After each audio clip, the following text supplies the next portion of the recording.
하나님의 말씀은 열왕기상 2장 1절부터 4절 말씀을 함께 교독으로 있습니다. 다윗이 죽을 날이 임박하매 그의 아들 솔로몬에게 명령하여 이르되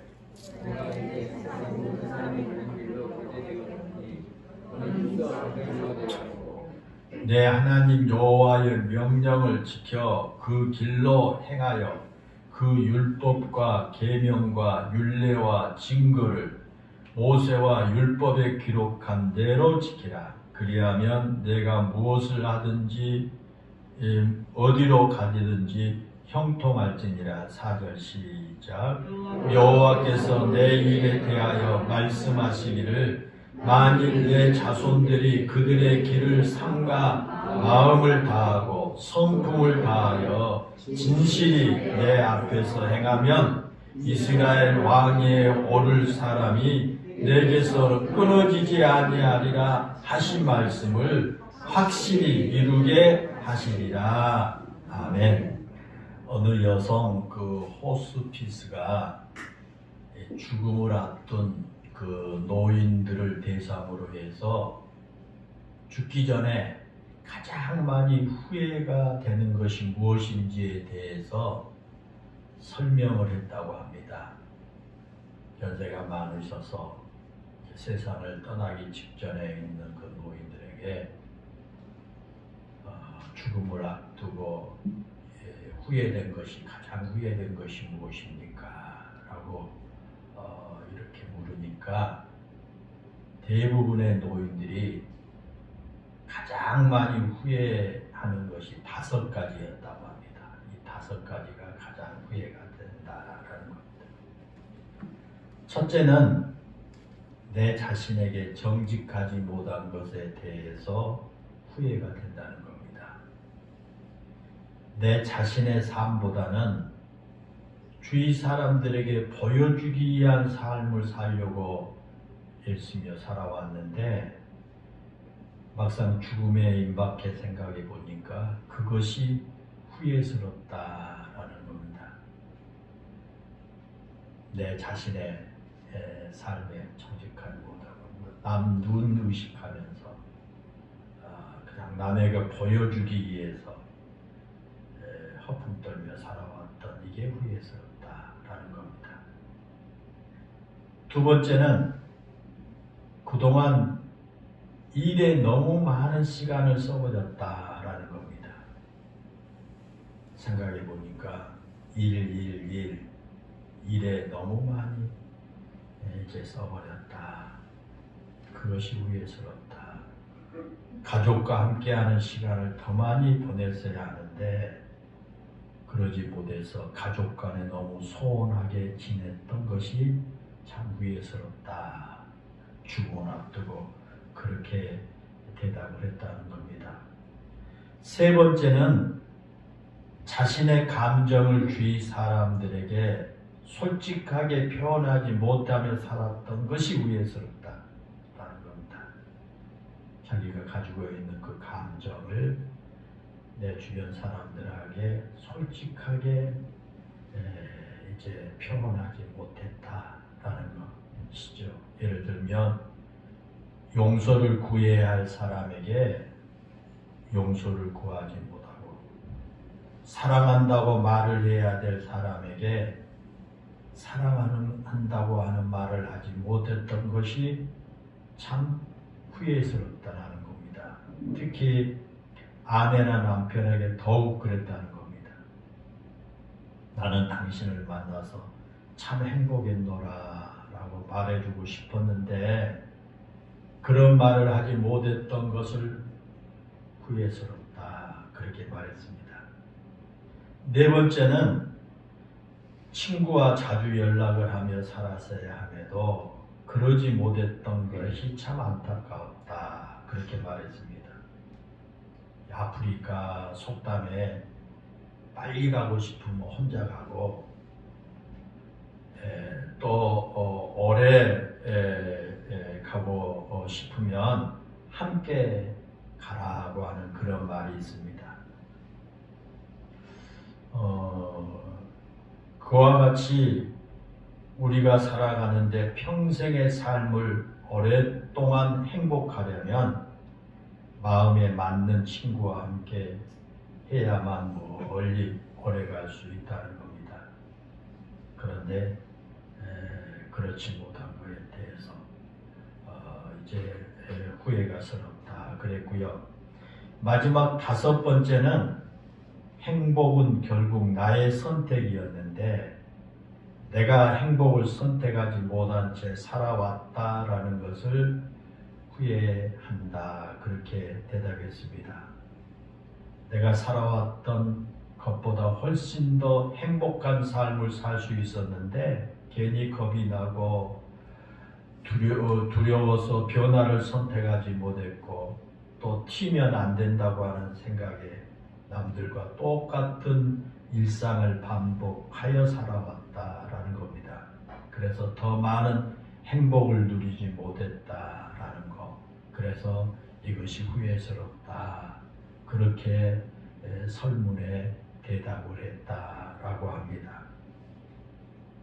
사랑하는 여러분, 지금 여러분은 어떤 마음으로 살아가고 계십니까? 지금 살아가고 여러분의 삶에 있어서 어떤 마음으로 지금 살고 있습니까? 그리고 만약에 여러분의 생명의 시간이 다 되어서 하나님으로부터 부르심을 받게 된다면 여러분 후손에게, 여러분 자녀에게 어떤 말을 남기고 싶으십니까? 내가 지금 죽음 앞에 다가왔다. 얼마 있지 않게 되면 하나님의 부르심을 받게 된다. 라는 것을 여러분 안다면 가족들, 자녀들에게 또 어떤 유언을 남길 수 있을까라는 겁니다. 앞에서 말씀을 드린 것처럼 죽음이 임박한 임종에는 대부분의 사람들이 자신에 대해서 진솔해진다고 합니다. 자신에 대해서 진실해집니다. 평소에 살아가면서 남의 눈치를 보고 본래 자신이 아닌 거짓된 가면을 쓰고 살았던 사람도 이 죽음 앞에서는 그 가면을 벗고 진실해진다고 합니다.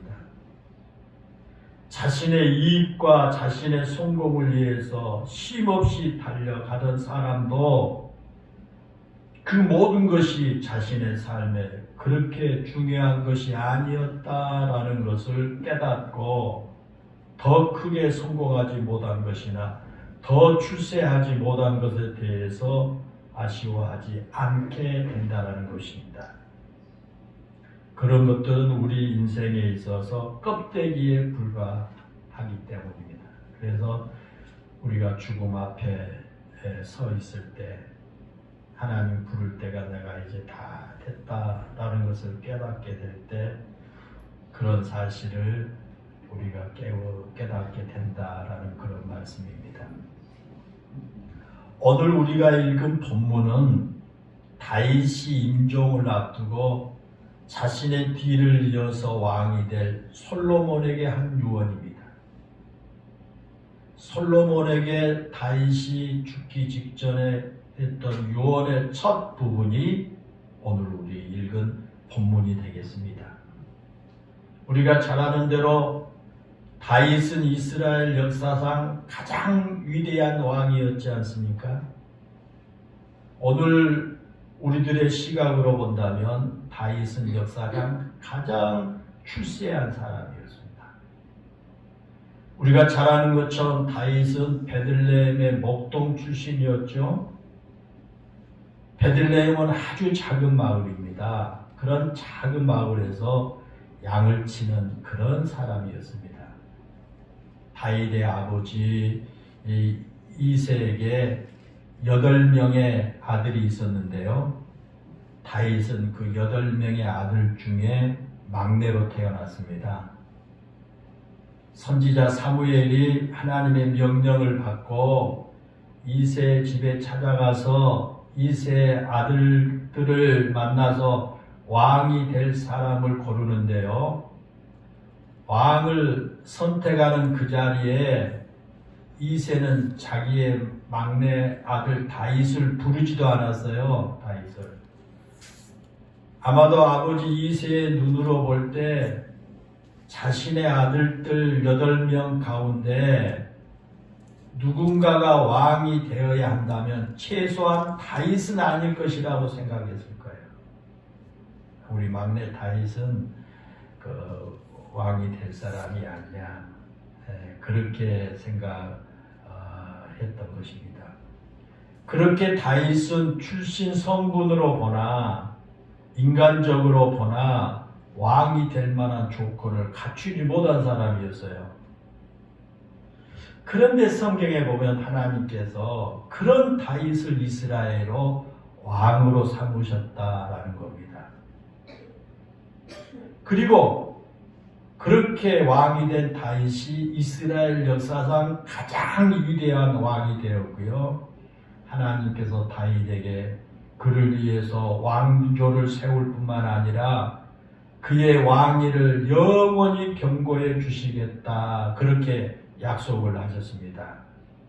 그 결과 다윗은 자신의 당대에만 위대한 왕이 된 것이 아니라 이스라엘 역사에서 가장 존경받는 왕이요 가장 위대한 왕이 될 수 있었다라는 그런 것입니다.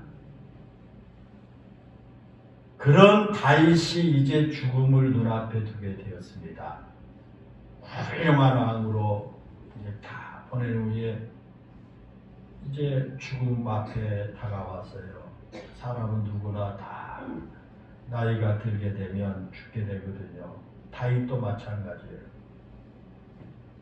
왕으로 그 제위하던 40년 기간 동안 다윗에게 가장 큰 아픔이 있다면 그건 뭐냐면 그것은 자신의 신하였던 우리아의 아내와 불륜을 저지르고 그 불륜의 사실을 감추기 위해서 충신이었던 우리아를 죽인 일입니다.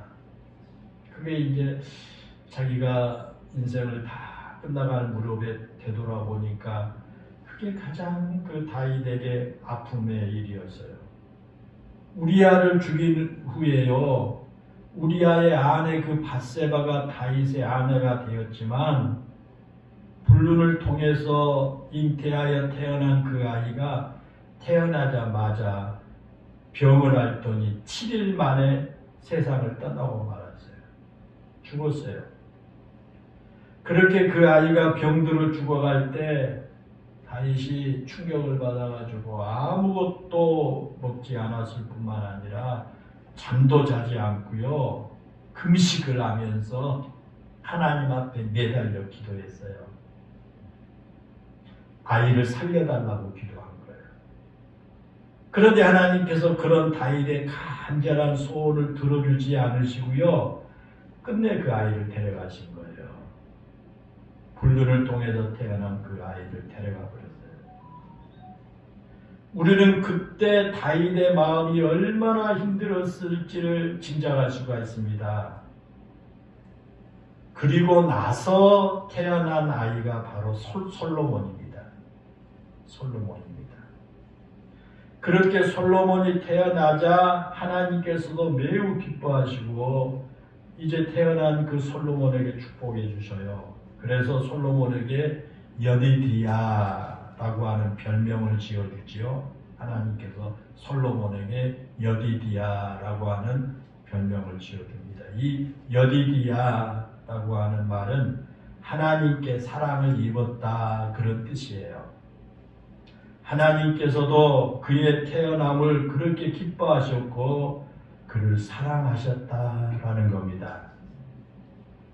그리고 이제 다윗이 죽으면서 그 솔로몬을 자신의 뒤를 이을 왕으로 선택을 했어요. 그 솔로몬 많은 그 자녀들 중에 솔로몬을 왕으로 선택합니다. 그런데 사실 솔로몬이 다윗의 왕위를 물러받을 적임자가 아니었어요. 다윗이 이새의 8명의 자녀들 중에서 그 누구도 다윗이 왕이 되리라고 하는 것은 상상도 못했던 것처럼 역시 솔로몬도 그 형제들 중에서 왕이 된다고 하는 건 그건 적임자가 아니었어요. 그래서 다윗의 죽음이 임박하자 그 솔로몬의 형인 이복형이 되겠죠. 아도니아가 자신이 왕이 되려고 한 거예요. 솔로몬이 왕이 된다고 하는 것은 터무니없는 일이다. 그래서 아도니아가 왕이 되려고 합니다. 다윗을 이어 왕이 될 사람이 자신이라고 생각한 거야, 아도니아가.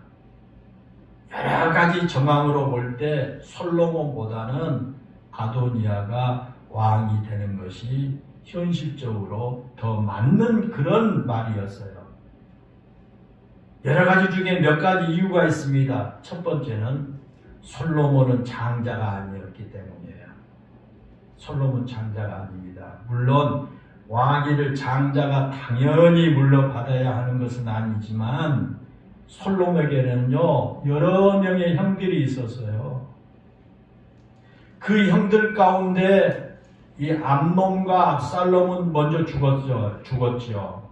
암논과 압살롬은 먼저 죽었고 솔로몬에게는 죽은 그 두 형들을 제외하고도 최소한 7명의 형들이 있었어요. 그 위에. 그 중에서 아도니아가 두 번째 아들이거든요. 그러니 왕위를 승계하는 순위로 볼 때 솔로몬은 왕자의 서열에서 아도니아에게 한참 밀리잖아요. 그래서 이 솔로몬이 왕이 된다고 하는 것은 맞지 않았어요. 그리고 솔로몬이 왕이 될 수 없는 두 번째 이유는 솔로몬이 밧세바의 아들이었기 때문이에요. 밧세바의 아들이었잖아요. 앞에서 말씀을 드린 것처럼 밧세바는 원래 우리아의 아내가 아니었기 때문에 이 다윗과의 불륜 때문에 아내가 된 사람이 밧세바죠. 아무리 다윗이 밧세바를 사랑한다고 할지라도 먼저 아내가 되었던 사람들에 비하면 늦게야 왕비가 된 그런 사람입니다. 밧세바는. 그럴 뿐만 아니라 또 우리아의 아내였던 사람입니다. 그런 밧세바의 아들로 태어났으니 정당하게 왕위를 물려받을 수 있는 위치가 아니었다라는 겁니다. 그리고 또 하나는 솔로몬은 아직 나이가 너무 어렸어요. 솔로몬이 정확하게 몇 살 때 왕이 되었는지 성경에는 기록되어 있지 않습니다. 다만 우리가 열왕기상 3장에 보면 하나님께서 솔로몬의 꿈에 나타나셔가지고 내가 내게 무엇을 줄고 너는 나에게 구하라 그렇게 말씀하실 때 솔로몬이 자신을 가리켜서 나는 작은 아이입니다 라는 고백을 한 거거든요. 그 고백이 단순히 나이를 나타내는 고백은 아닐지라도 솔로몬이 왕이 될 때 결코 나이가 많지 않았다라는 것은 분명합니다. 이미 장성한 다른 형들이 있는데 나이가 아직도 어린 솔로몬이 왕이 된다고 하는 것은 다른 사람들 입장에서 보면 나라를 잘 이끌 수 있을지 불안할 수밖에 없는 사람이에요.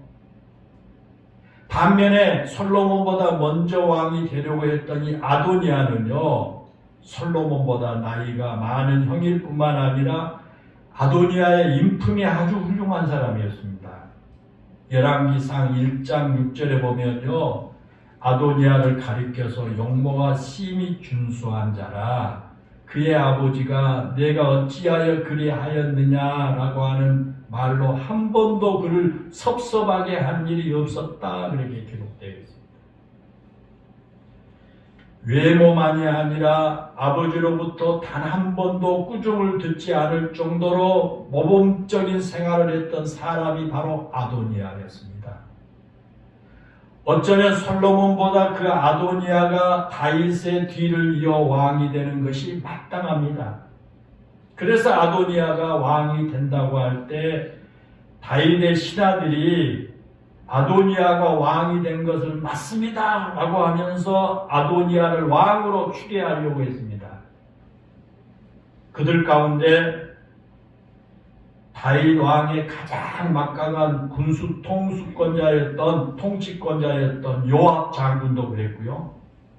그리고 다윗 왕 때 대제사장이었던 아비아달 제사장도 역시 아도니아가 왕이 되어야 한다라고 그렇게 이제 찬성하는 입장이었습니다. 그렇게 군사와 종교의 최고 권력을 가진 사람들이 아도니아가 왕이 되어야 한다고 지지하는 그런 상황이었습니다. 그런 여러 가지 측면에서 볼 때 솔로몬보다 아도니아가 왕이 되는 것이 더 타당합니다. 우리가 생각하기에도 맞습니다. 그런데도 다윗은 아도니아가 아닌 솔로몬을 다음 왕으로 선택해서 자신의 왕위를 물려준 거예요.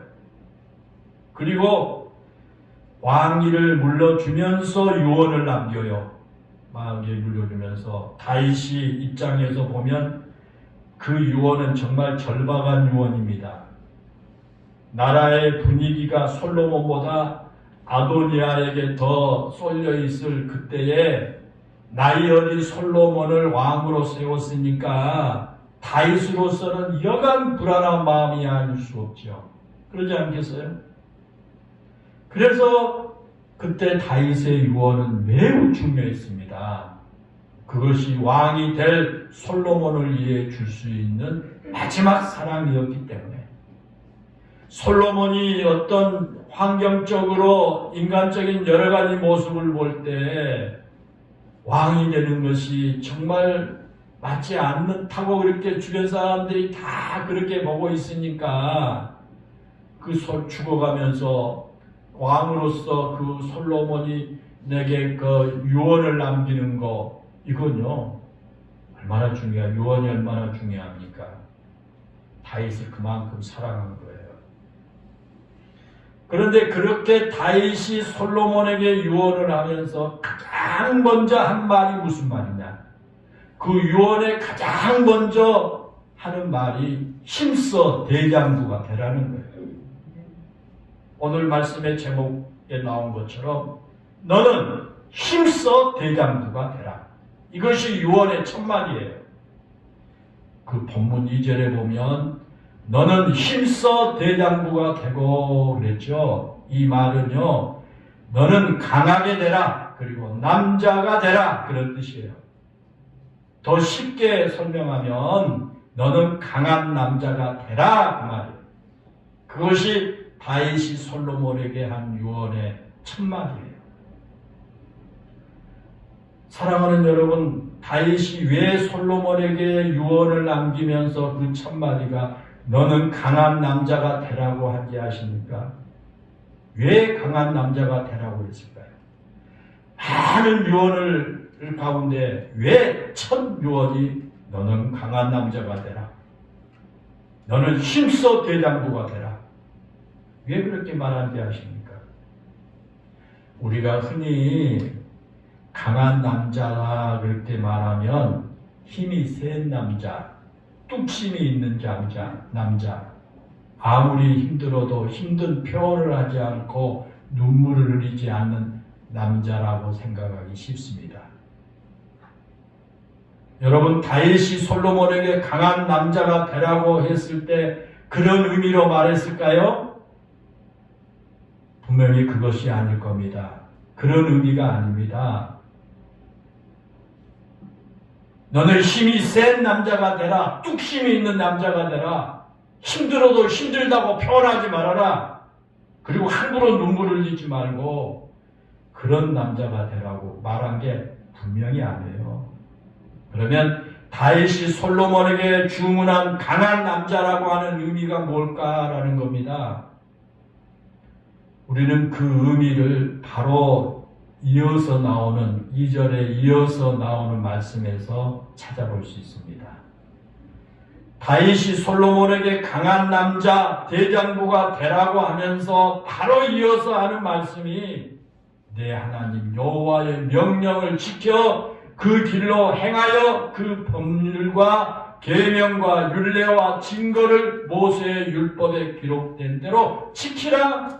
그리하면 내가 무엇을 하든지 어디로 가든지 형통할지니라 그랬습니다. 다윗은 어린 아들 솔로몬에게 왕위를 물려주면서 강한 남자가 되라, 대장부가 되라고 유언을 합니다. 그러면서 어떤 경우에도 하나님의 말씀을 지켜 그 말씀대로 행하라고 덧붙입니다. 그렇기 때문에 강한 남자가 되라고 하는 그 의미가 무엇인지 거기 나오죠. 그런 사람이 되라는 거예요. 우리가 하나님의 말씀을 따라서 살아가야 한다라고 하는데 이 하나님 말씀 따라 살아가는 것이 결코 그렇게 쉽지가 않습니다. 여러분 그렇지 않습니까? 더욱이 왕이 되고 나면 하나님 말씀 따라 살기가 쉽지 않을 겁니다. 왜냐하면 왕은 유혹이 많은 자리예요. 왕은 여러 가지 유혹을 받는 자리입니다. 권력의 유혹이 있지요. 재물의 유혹이 있지요. 여자의 유혹이 있지요. 주변 간신들의 유혹이 있지요. 국제 정세에 따른 정치적인 유혹 등 수많은 유혹이 왕한테는 있습니다. 그 수많은 유혹을 견디어야 하나님의 말씀을 따라 살아갈 수가 있습니다.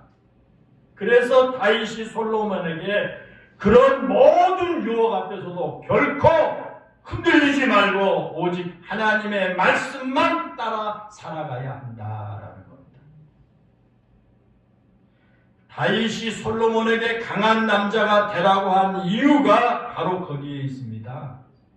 대장부처럼 주변의 어떤 유혹 앞에서도 흔들리지 말고 굳은 결심을 가지고 하나님 말씀만 고집하며 따라가라 그 말이에요. 우리가 신명기 17장에 보면 하나님께서 이미 모세를 통해서 이스라엘 왕이 될 사람이 반드시 지켜야 할 규정에 대해서 거기 말합니다. 이스라엘의 왕이 될 사람은 이걸 지켜야 한다. 그렇게 모세를 통해서 이야기했어요. 그 가운데 하나가 신명기 17장 18절부터 19절에 나옵니다. 그걸 보면은 율법서의 등사본을 레위 사람 제사장 앞에서 책에 기록하여 평생에 자기 옆에 두고 읽어 그 말씀과 규례를 지켜야 한다. 그렇게 말했어요. 왕은 그래야 된다는 거예요. 이스라엘 왕만 그런 게 아닙니다. 하나님의 사람으로 쓰임받는 사람은 모두가 하나님의 말씀을 따라 살아야 합니다. 모세가 자신을 이어 이스라엘 지도자가 될 여호수아에게 부탁한 말씀도 그거 아닙니까? 모세가 여호수아에게 부탁한 말, 여호수아 31장 5절에 보면 그런 말씀이 있지요. 여호와께서 그들을 너희 앞에 넘기시리니 너희는 내가 너희에게 명한 모든 명령대로 그들에게 행할지라 그랬습니다. 그리고 모세가 죽은 후에 하나님께서 여호수아에게 하는 말씀도 마찬가지입니다. 여호수아서 1장 7절과 8절에 보면 오직 강하고 극히 담대하여 나의 종 모세가 내게 명령한 그 율법을 다 지켜 행하고 좌로나 우로나 치우치지 말라. 그리하면 어디로 가든지 형통할지니 이 율법책을 내 입에서 떠나지 말게 하며 주야로 그것을 묵상하여 그 안에 기록된 대로 다 지켜 행하라. 그리하면 내 길이 평탄하게 될 것이며 내가 형통하리라 그랬습니다. 거인의 후손인 아낙 자손이 살고 있는 그 가나안 땅을 점령한다는 것은요 결코 쉬운 일이 아니거든요.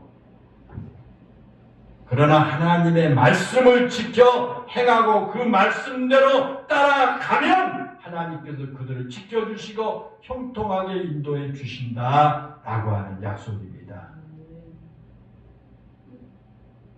나중에 여호수아가 가나안 땅을 점령할 수 있었던 이유가 바로 거기에 있었습니다.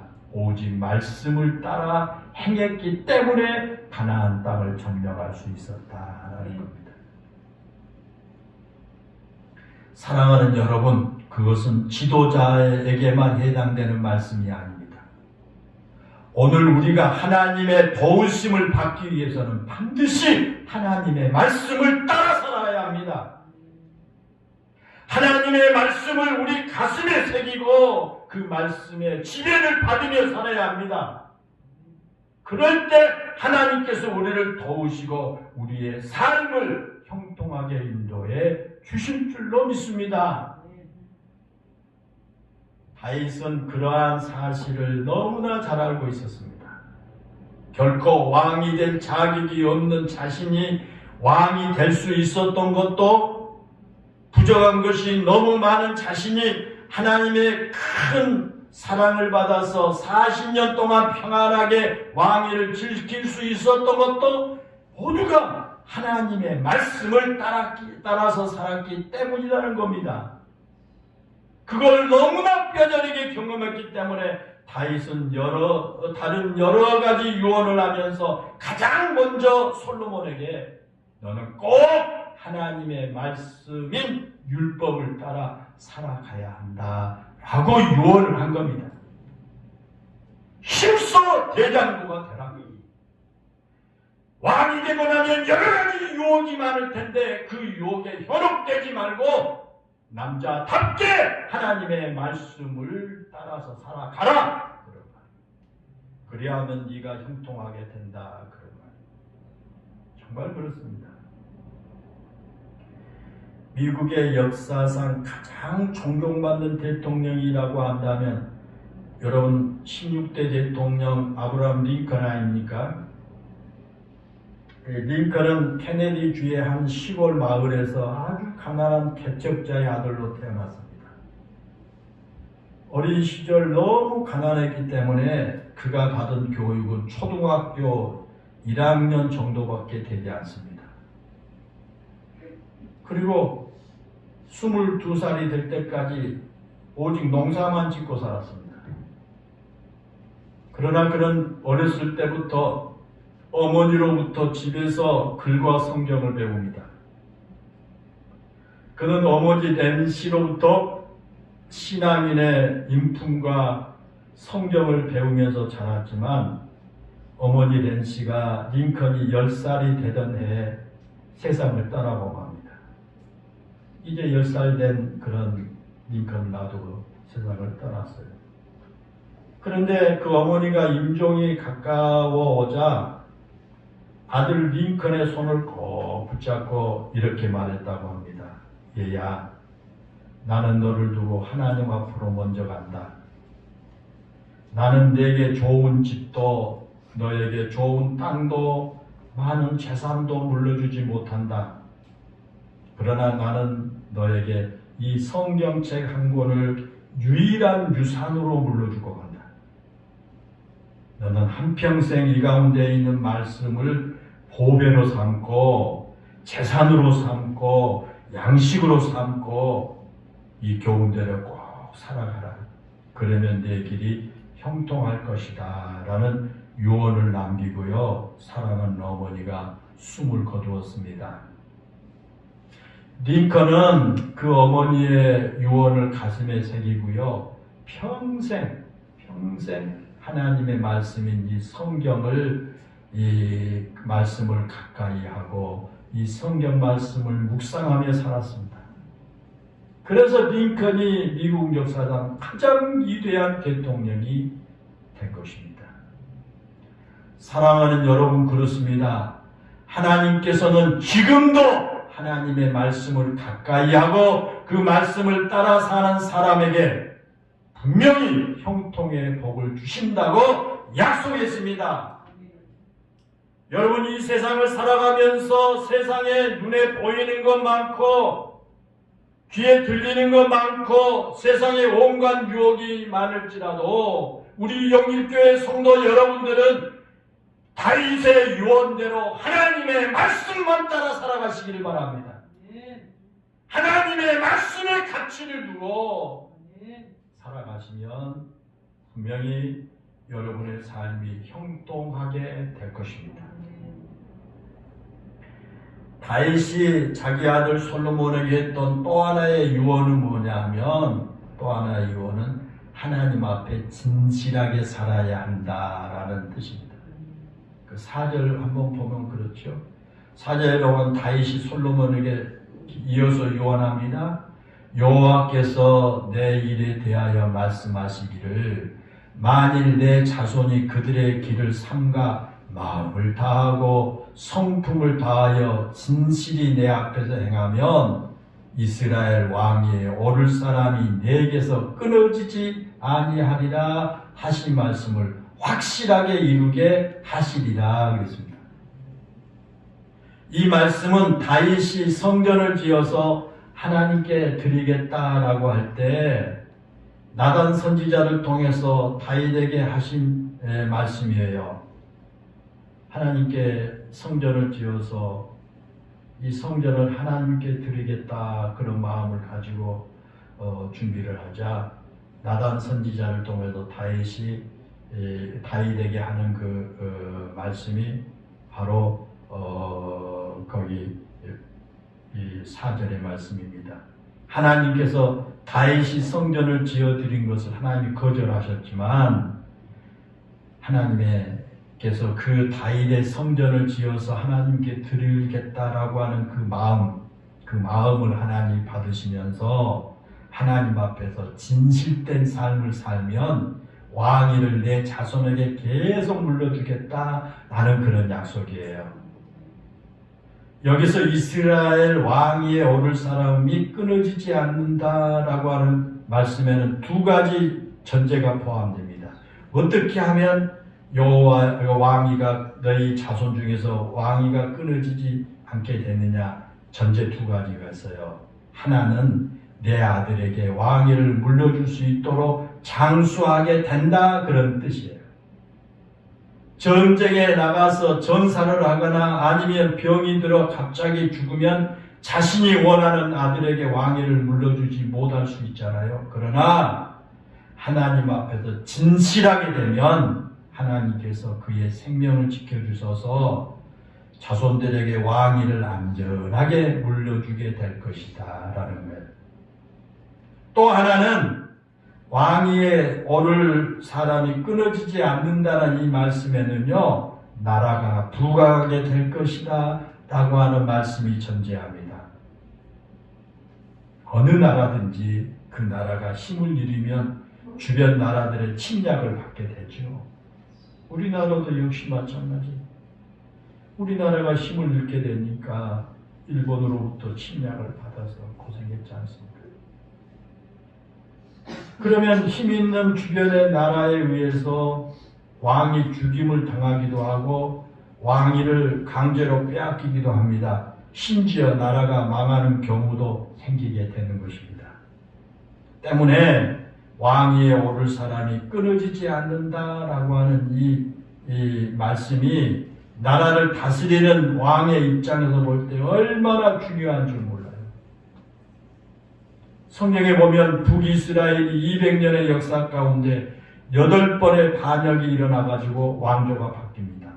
그리고 반역이 일어날 때마다 왕뿐만 아니라 왕족들이 비참하게 죽음을 맞이한 걸 볼 수 있어요. 오늘 본문에서 다윗이 솔로몬에게 하나님 앞에서 진실하게 행하면 왕위에 오를 사람이 끊어지지 않을 것이다 라고 분명하게 유언합니다. 만약에 정치적인 야욕에 치우쳐서 나라를 바르게 다스리지 못하거나 자신의 잘못된 고집 때문에 하나님의 뜻을 거스르는 삶을 산다면 하나님께서 그를 돕지 않으실 겁니다. 우리가 진실하게 살려면 때로는 손해볼 수도 있습니다. 그러나 진실하게 살면 하나님께서 그를 지켜주실 겁니다. 혹시 물질적으로 손해를 볼지라도 하나님께서 그의 영혼과 마음을 지켜주실 겁니다. 어떤 사람에게 진실하게 살 때만. 앞에서 말씀드린 것처럼 미국 사람들이 가장 존경하는 아브라함 링컨이 이런 말을 했습니다. 거짓은 잠깐 통할 수 있지만 영원히 통할 수는 없다, 그런 말을 했어요. 여러분, 그렇습니다. 진실을 감추고 거짓으로 살 때 잠깐은 통할 수 있습니다. 잠깐은 거짓으로 누군가를 속일 수 있고 잠깐은 내가 얻고 싶은 것을 얻을 수도 있습니다. 잠깐 동안은 거짓으로 인해서 속이 시원한 것처럼 느껴질 수도 있고 잠깐 동안은 내가 이긴 것처럼 생각할 수도 있습니다. 그러나 하나님은 살아계십니다. 살아계신 하나님께서 그런 거짓이 영원히 통할 수 있도록 내버려 두지 않으신다라는 겁니다. 때문에 답이 있습니다. 우리 성도들은 항상 진실하게 살아야 합니다. 내가 손해를 볼지라도 진실하고 남들이 나에게 바보처럼 산다고 놀릴지라도 진실해야 합니다.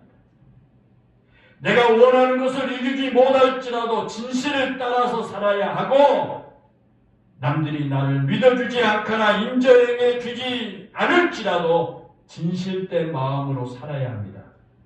우리 모두는 하나님을 믿는 사람들이기 때문입니다.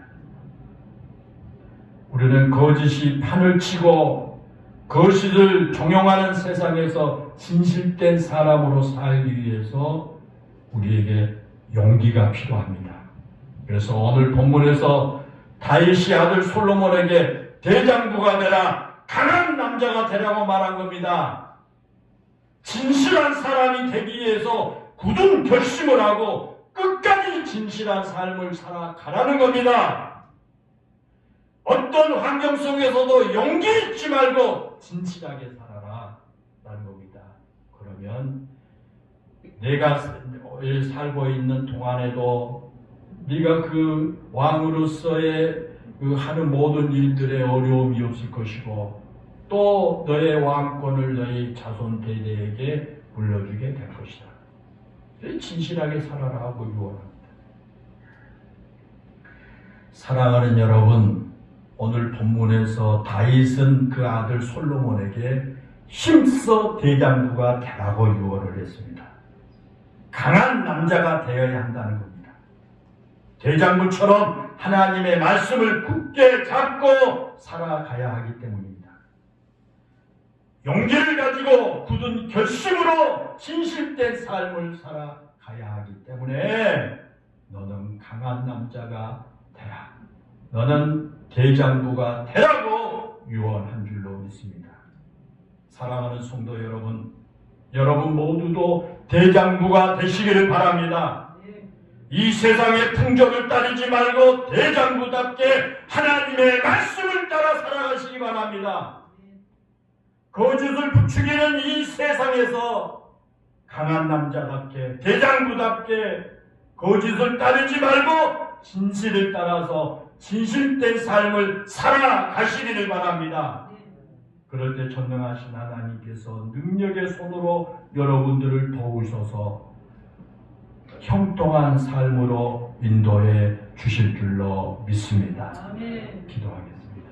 은혜롭고 감사하신 아버지 하나님, 오늘 다윗이 아들 솔로몬에게 임종을 앞두고 유언한 이 말씀, 너는 힘써 대장부가 되라, 너는 강한 남자가 되라고 하는 그 유언, 우리 성도들 모두가 귀담아 듣게 해 주시기를 원합니다.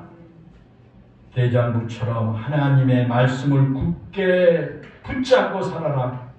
하나님 말씀을 따라서 살아가라고 하는 이 말씀 잊지 않게 하시고, 이 세상이 아무리 거짓이 판을 치고 유혹을 한다고 할지라도 용기를 가지고 굳은 결심으로 진실된 삶을 살아가라고 하는 그런 이 다윗의 이 유언을 우리 모두가 귀담아 듣고 그대로 살아가게 해 주옵소서. 우리 영일교회 모든 성도들이 대장부가 되게 해 주옵소서. 세상의 풍조를 따르지 않고 대장부답게 하나님의 말씀을 따라 살아가는 성도들 되게 해 주옵소서. 거짓을 부추기는 이 세상에서 강한 남자답게 거짓을 따르지 않고 진실을 따라서 진실된 삶을 살아갈 수 있는 성도들 다 되게 해 주옵소서. 그래서 하나님께서 저들의 삶을 형통하게 하시고 저들의 삶 위에 축복해 주시는 그런 우리 성도들 다 되게 해 주옵소서. 예수님의 이름으로 기도하옵나이다. 아멘.